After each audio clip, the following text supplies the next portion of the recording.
अस्सलाम वालेकुम नाजरीन। ड्रामा सीरियल खुमार की नेक्स्ट एपिसोड में दिखाया जाएगा कि फ़ाइज़ की तो तमाम प्रॉपर्टी अब नीलाम होने जा रही है, तो ऐसे में उनके पास रहने के लिए कोई ठिकाना नहीं होगा।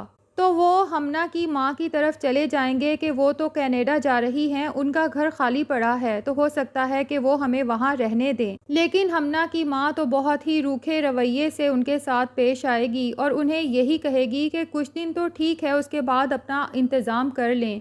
और उनके ऊपर तंज के ऐसे ऐसे निश्तर चलाएगी कि फ़ाइज़ की बहन कहेगी कि मैं अभी के अभी यहाँ से जाना चाहती हूँ, मैं मज़ीद अपनी बेइज़्ज़ती बर्दाश्त नहीं कर सकती।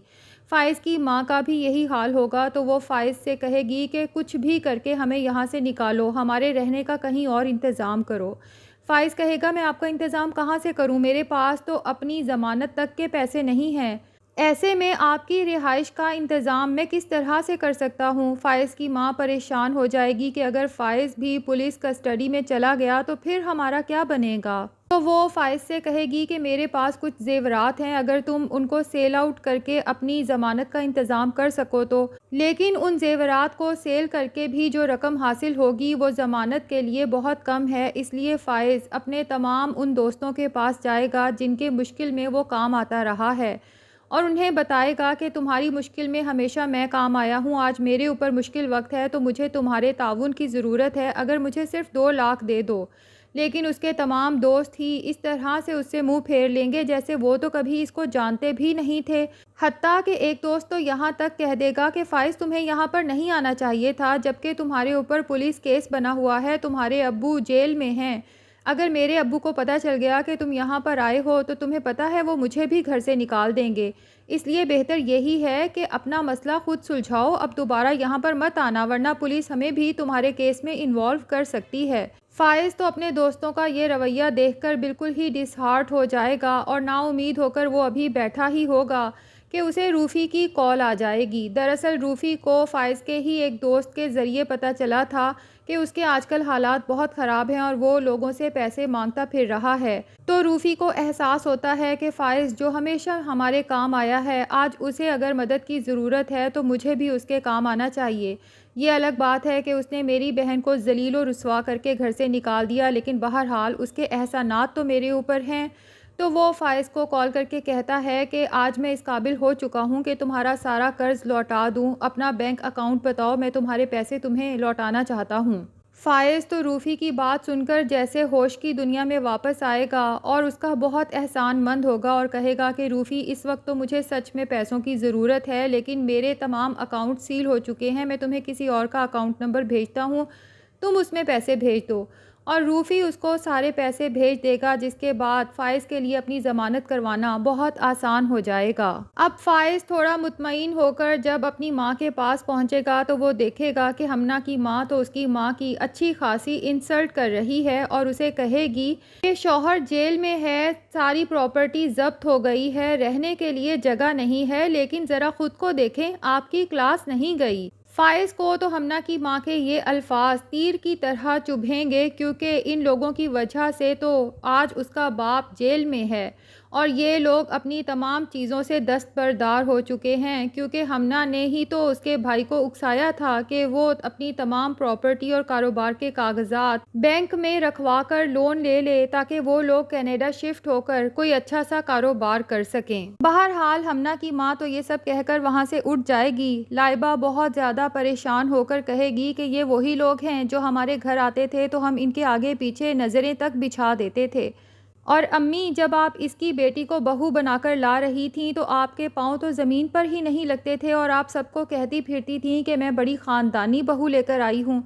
इससे तो हज़ार दर्जे अच्छी हरीम भाभी थीं जो हमारे घर में हमारे तमाम जुल्मों सितम भी बर्दाश्त करती रहीं और कभी हमारे भाई फ़ाइज़ को हमारे ख़िलाफ़ नहीं भड़काया। ये बात सुनकर फ़ाइज़ की आंखें तो खुली की खुली रह जाएंगी कि ये लोग क्या हरीम पर कोई जुल्मों सितम भी करते रहे जिसका मुझे नहीं पता। बहरहाल वो अपनी माँ से कहेगा कि मेरी ज़मानत के लिए पैसों का इंतज़ाम हो गया है। लाइबा पूछेगी कि भाई पैसों का इंतज़ाम कैसे हुआ, तो फ़ाइज़ उन लोगों को बताएगा कि ये सब पैसे रूफ़ी ने भेजे हैं, जिसके बाद फ़ाइज़ की माँ सोचेगी कि हमने उसकी बहन को ज़लीलो ख्वार करके घर से निकाल दिया, उसके करैक्टर पर इतनी बातें की, इसके बावजूद भी उसका भाई फ़ाइज़ के काम आया और मैं सारी ज़िंदगी फ़ाइज़ को इन लोगों से दूर रहने का कहती रही।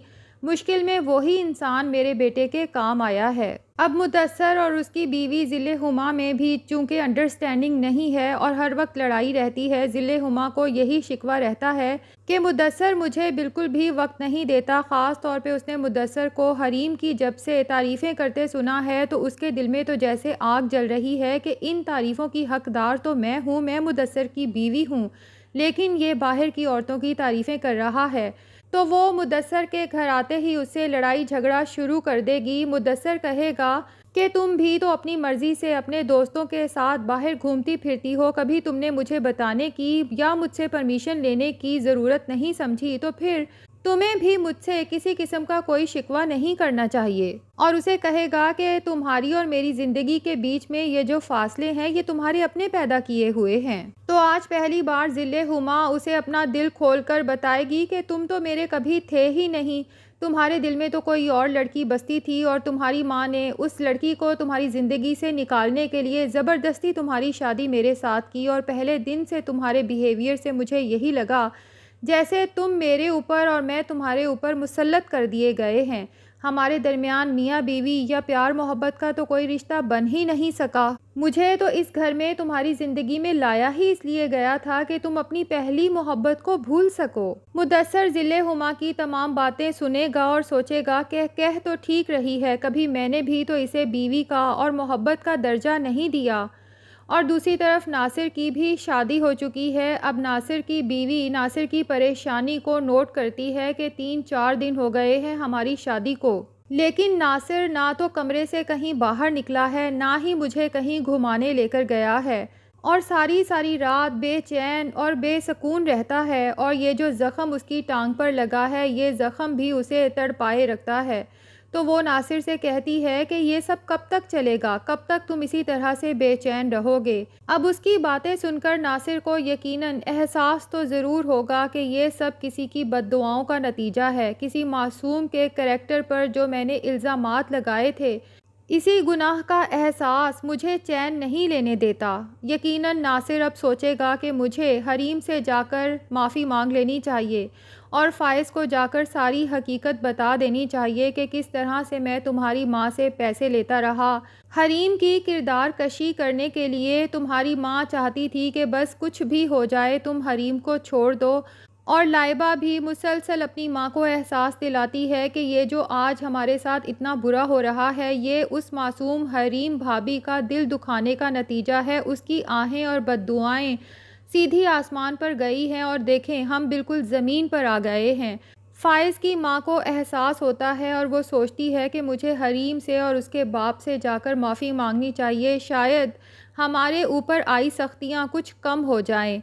लेकिन लाइबा कहती है कि जो कुछ हमने उनके साथ किया है क्या उसके बाद वो हमें माफ़ कर देंगी। तो फ़ाइज़ की माँ कहती है कि हरीम इतनी अच्छी लड़की है कि मुझे पूरा यकीन है कि वो मुझे फ़ौरन माफ़ कर देगी। तो इस सब के बाद यकीनन फ़ाइज़ को भी एहसास होगा कि मैंने अपनी माँ और नासिर की बातों में आकर हरीम जैसी पाक दामन लड़की के ऊपर शक किया, और फिर हरीम का बॉस मुदस्सर भी यकीनन फ़ाइज़ के पास जाकर उसकी गलतफ़हमी दूर करेगा और उसे बताएगा कि तुम तो बहुत खुशकिस्मत हो जिसकी ज़िंदगी में हरीम जैसी औरत है और वो उसकी कदर ही नहीं करता। इसके बाद फ़ाइज़ भी हरीम के पास जाएगा माफ़ी मांगने।